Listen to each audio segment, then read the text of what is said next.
Magandang araw mga kaibigan, mga kapatid. Tayo po mag-aaral ngayon ng Bible and Science Part 2. Psalm 19 verse 1. The heavens declare the glory of God, and the firmament sheweth His handiwork. Kung naalala nyo yung ating pinag-aaralan last 2 weeks ago, yung Part 1 nitong Bible and Science. Okay? Na itong verse na to ay ginamit natin na ang tinutukoy dito sa verse na to, yung heavens, ay tatlong bahagi yan, tatlong klaseng heavens.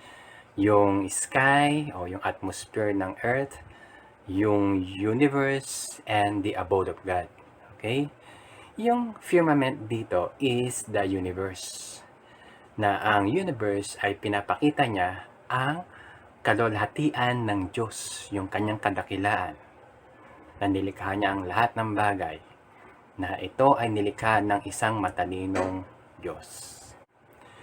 Ngayon naman, dito sa part 2, ang pag-uusapan natin ay about health and diet. Basahin natin yung Matthew chapter 5 verse 45. He maketh his sun to rise on the evil and on the good, and sendeth rain on the just and on the unjust. Okay? And then sa Acts chapter 14 verse 17, He did good and gave us rain from heaven and fruitful seasons, filling our hearts with food and gladness. Okay? These verses speaks of the common grace of God. Okay? Biyaya ng Diyos. Sa Tagalog, ito yung tinatawag na biyayang langit, hangin, biyayang lupa, biyayang dagat. Yung mga nilikha niya na napapakinabangan ng lahat ng buhay na nilalang sa mundo, especially ng tao. Yan ay biyaya na galing sa Diyos. Okay?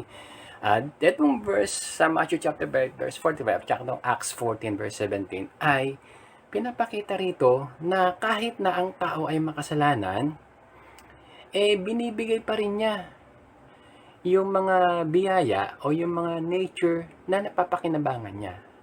Kasi pwede namang gawin na yung ulan, umulan lang dun sa mga taong matitino na hindi masyadong makasalanan Na dun lang tapos dun sa mga masasamang tao, hindi uulan Pwedeng ganun Kaya ng Diyos yun. Pero, hindi niya ginawa yon.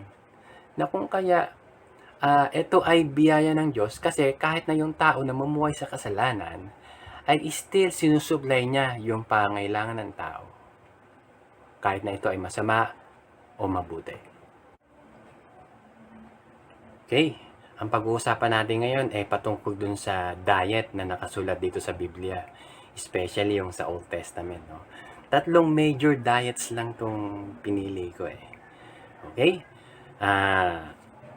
Yung number 1, syempre sa Genesis chapter 1. Okay? First book, first chapter ng Biblia. Okay? Ang sabi sa Genesis chapter 1 verse 29, And God said, Behold, I have given you every herb bearing seed, which is upon the face of all the earth, and every tree in the which is the fruit of a tree yielding seed, to you it shall be for meat. Okay? Dito, nagbigay ng diet ang Diyos sa tao, kay Eva at Adan. Okay? At yung unang diet ng tao ay fruit of a tree o yung bunga ng bawat puno. Okay? Mga prutas. Kaya ang tao ay naturally fruitarian. Okay? Fruitarian tayo. Okay? Dito, lahat ng klaseng prutas sa puno.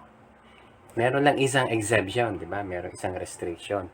Yung the fruit of knowledge of good and evil na nabanggit dun sa chapter 2. Okay? Dito sa verse 13 nito, nabanggit din yung pagkain ng mga hayop. Hindi ko nalagay dito.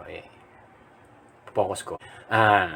Dito ay kumakain ng tao o binigay yung pagkain kay Eva at Adan na prutas, hindi para sila ay mabusog, hindi para gumanda yung katawan nila, hindi para sila ay masustain yung kanilang health. Hindi.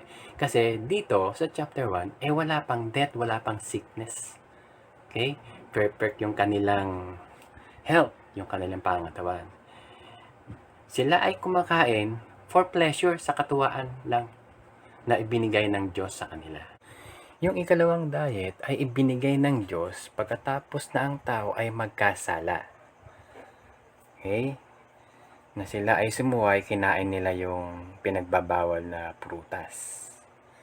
At ito yung sinabi sa Genesis chapter 3 verse 17. And unto Adam he said, Because thou hast hearkened unto the voice of thy wife, and hast eaten of the tree of which I command thee, saying, Thou shalt not eat of it, cursed is the ground for thy sake. In sorrow shalt thou eat of it all the days of thy life. Ang parusa sa kanila, sila ay mamamatay. Okay? Mamatay sila, nagkaroon ng corruption of the body na ang katawan ay subject na sa pagkakasakit, panghihina, napapagod, nagugutom, and finally ay kamatayang pisikal. And then dito, yung sinasabi dito, curse is the ground, na pati yung lupa ay kasama sa sumpa ng Diyos, na hindi na masyadong nagbubunga yung mga puno para makain nila. Kinakailangan nila na magtrabaho, magtanim, para meron silang makain. Kinakailangan nilang kumain kasi magugutom sila. Kapag di sila kumain, mamatay sila sa gutom. So, ganon ang kinakailangan nila sa buhay, na kinakailangan magtrabaho para mabuhay. Okay? Genesis 3 verse 18 to 19. Sabi rito, Thorns also and thistles shall it bring forth to thee, and thou shalt eat of the herb of the field. In the sweat of thy face shalt thou eat bread, till thou return unto the ground, for out of it was thou taken, for dust thou art, and unto dust shalt thou return. Dito sabi, herb of the field, na sila ay kakain ng herb. Itong herb na to, ito yung mga butil, legumes, so yung picture dyan, mga carbohydrates ito. Okay? Ito ay hindi kasama sa parusa ng Diyos. Okay? Na kinakailangan nilang kumain ito kasi itong mga carbs nito, ito ang energy food na kinakailangan ng tao para gumawa. So therefore, ito ay sustenance ng Diyos. Ito ay galing sa biyaya ng Diyos para sila patuloy na nabubuhay. Kinakailangan nila ng energy para magtrabaho, sila ay magtatanim, para meron silang makain, para magpatuloy ang buhay nila. Okay, yung next diet ay ibinigay ng Diyos after the flood, yung global flood, yung buong mundong baha. Okay? Ito yung picture ng Ark of Noah and the rainbow. No? Diyan sila ay nag-offering sa Panginoon, recorded in Genesis chapter 8 verse 20 to 22. After na nagbaha, after na natuyo na yung lupa at lumabas sila doon sa ark. Bago yun, pag-usapan muna natin saglit yung patungkol dun sa ark at saka yung rainbow. Okay? Yung ark is ito ay malaking barko na pinagawa ng Diyos kay Noah. Okay? Meron akong kaklase sa college na sinabi niya na nilabag ng Diyos yung law of buoyancy. Mali yun, kasi ang Diyos natin ay Diyos ng siyensya, na hindi niya nilalabag yung science, kundi yung science ay umaayon sa kanyang katalinuhan. Okay? Yung law of buoyancy ay nadiskubre lamang ni Archimedes. Noong panahon niya na siya ay pinanganak, si Archimedes, no? 287 BC, before Christ, no? Siya sa mga mathematicians. Okay?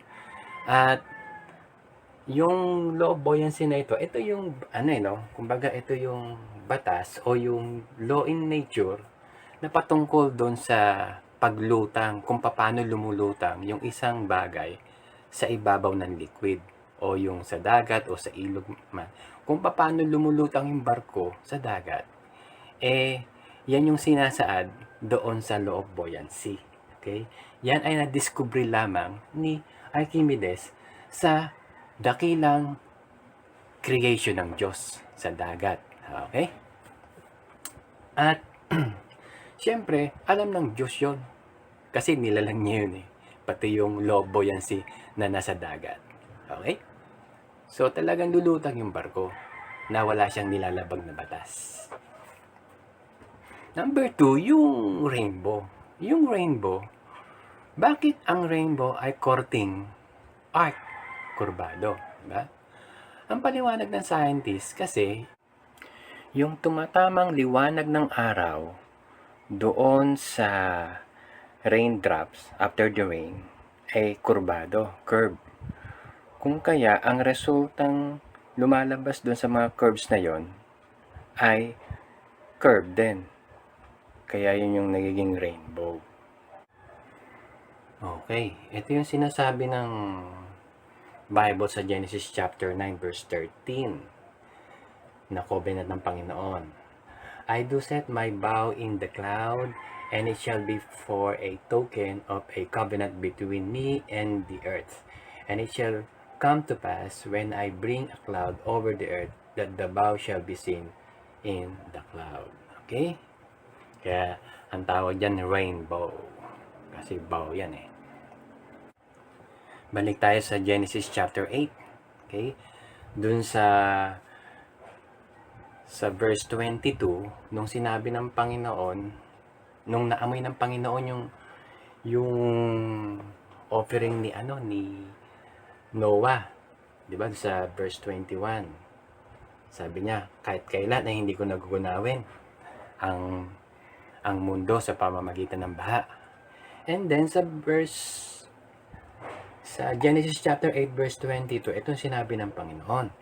While the earth remaineth, seed time and harvest and cold and heat and summer and winter, and day and night shall not cease. Doon tayo sa may diet naman, yung sumunod na diet. Okay. Sa chapter 9, sabi rito sa chapter 9, verse 3 and 4, every moving thing that liveth shall be meat for you, even as the green herb have I given you all things. But flesh with the life thereof, which is the blood thereof, shall ye not eat. Okay? Nadagdagan na yung diet na ibinigay ng Diyos. Okay? Itong diet nito, ito na, no? Nakita niyo, karne at saka gulay. Okay? Yung green herb, yan yung karne. Ay, baliktad. Yung green herb, yan yung mga gulay, syempre. Tapos, yung flesh, no? Yung flesh daw, yung mga karne, at saka isda. Okay? Na, except na, syempre, lulutuin, kakatayin, tatanggalin yung dugo. Okay? Huwag daw kakainin yung dugo. Sabi sa verse 5, and surely your blood of your lives will I require. At the hand of every beast will I require it, and at the hand of man, at the hand of every man's brother, will I require the life of man. Okay? So, bakit dinagdag na tong diet nito? Okay?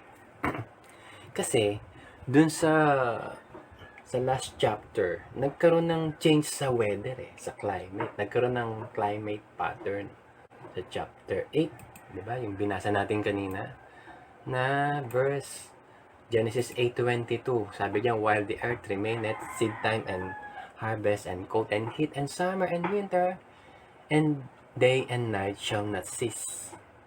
Kasi doon, bago pa nagkaroon ng global flood, wala pang winter, wala pang summer, 'di ba? Walang 4 seasons, walang climate na ganito. At wala pang ulan. Sabi dun sa Genesis chapter 2 verse 5, and every plant of the field before it was in the earth, and every herb of the field before it grew, for the Lord God had not caused it to rain upon the earth. And there was not a man to till the ground. Hindi pa nagkakasala si Eva at Adam dito eh. Okay? Verse 6, but there went up a mist from the earth, and watered the whole face of the ground. Okay? Nung panahon ni Eva at Adan na hindi pa sila nagkakasala, wala pang ulan at wala pang weather pattern, yung climate, yung 4 seasons. Nagkaroon lang yan after the flood. So may effect yan sa health ng tao. Meron yung epekto na pag nag-change ng weather, commonly ang tao nagkakasakit, di ba? Kapag biglang umulan, mainit ang panahon, biglang umulan, nagkakalagnat yung mga bata, especially, at dito, kinakailangan ng tao ng panibagong pangontra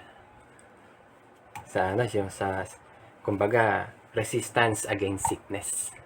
Yan yung pagkain na yan. And itong binigay na green herb at saka yung pagkain ito ay mga mga pagkaing ito maraming protein, di ba? Protein yung karne, tapos yung isda niacin, di ba? Yung mga gulay, di ba? Mga resistance sa sakit kasi binago ng Diyos yung weather pattern. Therefore, meron ng kinakailangan sustenance para sa health ng tao. At yan ay under the grace of God, the common grace of God, na sinusustain niya pati yung pangangailangan natin physical na pangontra sa sakit na mangyari sa atin, ay sinusupply niya yung mga pagkaing pangontra sa sakit, pampalakas ng resistensya. Iyan po yung 3 diets na binigay ng Diyos sa tao. Okay? Simula doon kay Eva at Adan hanggang doon kay Noah at saka doon sa kanyang pamilya.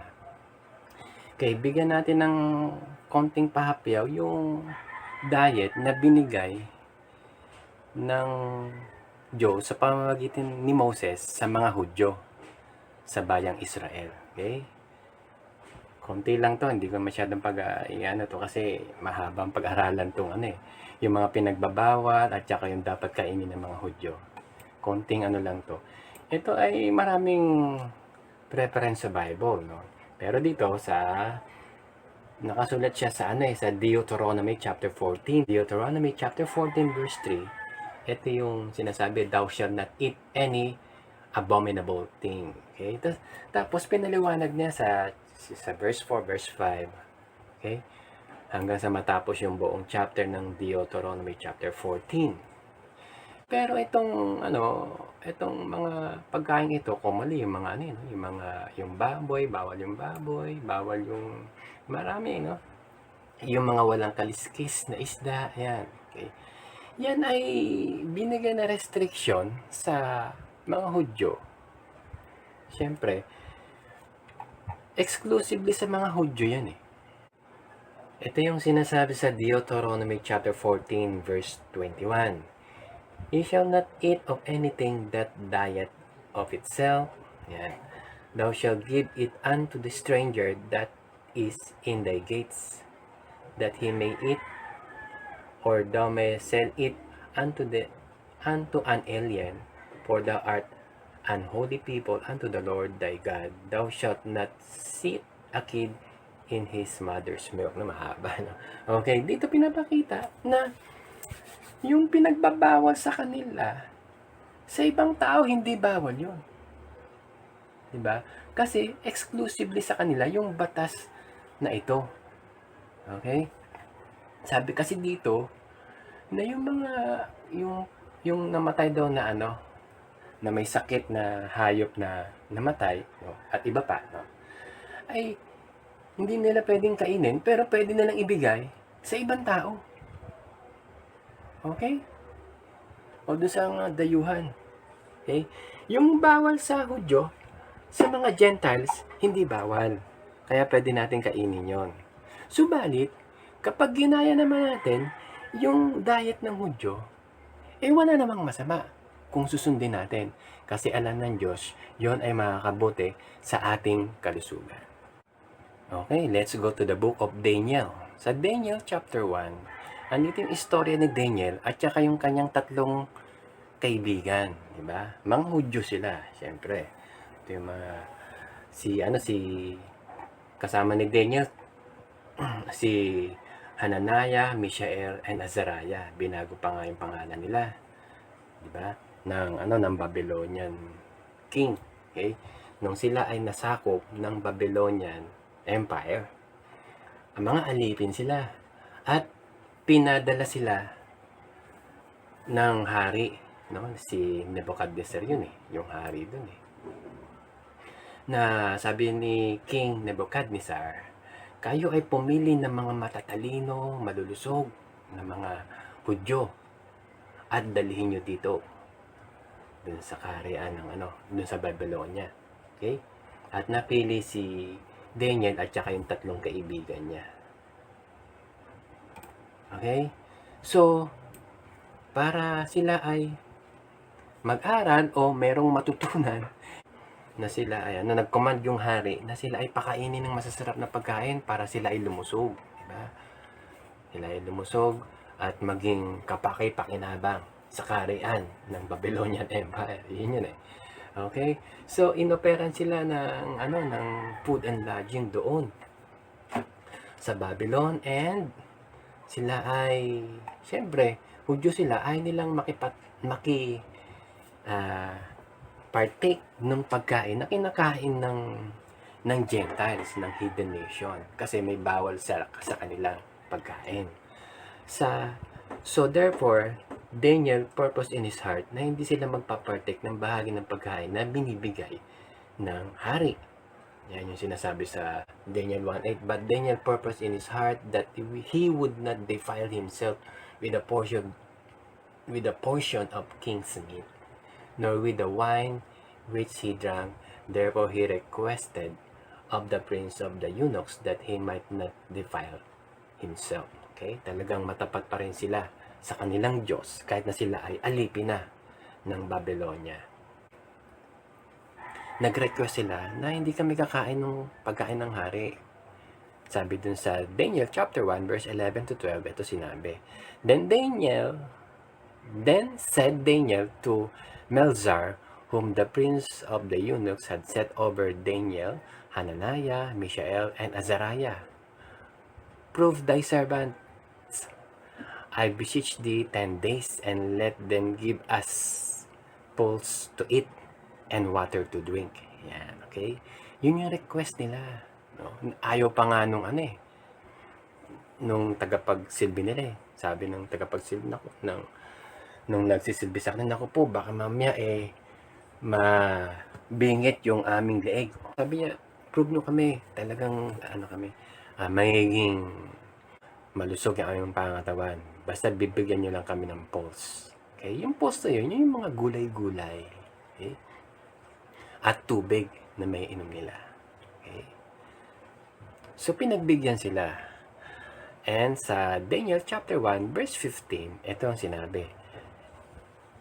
And at the end of 10 days, their countenance appeared fairer and fatter in flesh than all the children which did eat the portion of the king's meat. Okay? So, naging malusog. Diba?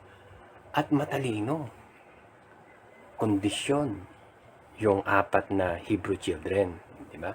Sa pangungunan ni Daniel. Diba? Sinabi pa nga rito, 10 times fairer. Diba? Ay, hindi na nabanggit dito sa verse na to. Pero sinabi niya na mas brighter sila, mas matalino, mas malusog. Kasi sila ay sumunod doon sa utos ng Diyos, kasi alam ng Diyos na makakabuti sa kanilang diet, sa kanilang kalusugan, sa kanilang kaisipan, yung mga diet na binibigay ng Diyos. Okay? Bago pa maimbento ni Ernie Baron yung kanyang cleansing diet, ang anak ng Diyos sa Bible ay nag-exercise na ng diet. Dahil alam ng Diyos na kung ano yung nakakabuti para sa kanila. Mga kaibigan, mga kapatid, nais ng Diyos na tayo ay kompletong maging malusog. Both physical, mental, and spiritual. Na gaya ng sinasabi ni Apostle John sa kanyang aklat sa 3 John chapter 1 verse 2, Beloved, I wish above all things that thou mayest prosper and be in health even as thy soul prospereth.